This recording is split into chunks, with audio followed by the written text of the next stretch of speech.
Zdravím vás, přátelé. Máme tu výklad na zítřejší den, 10. července.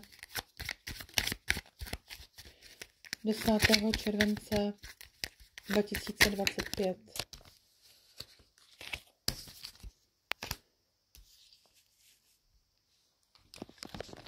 A máme tu kartu císařovny.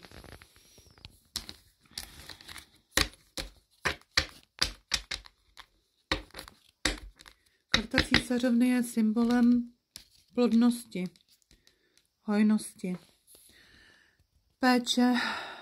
péče a ženské energie. Přináší nám pocit bezpečí, lásky a podpory. Tento den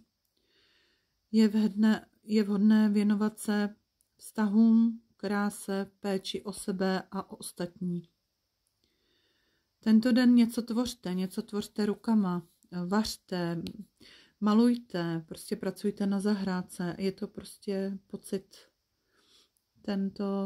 tato karta tohle určuje.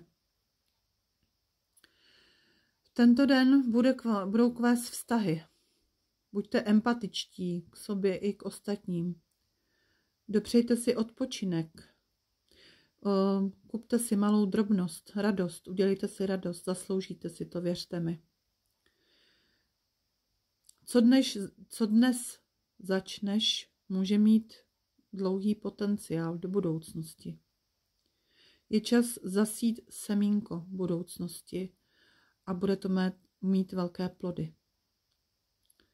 Buď laskavý sám k sobě a ke druhým.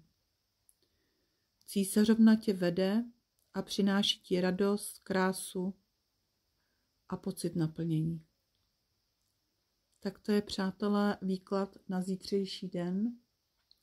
Užijte si čtvrtek a já se zase ráda ozvu. Mějte se rádi. Krásný den.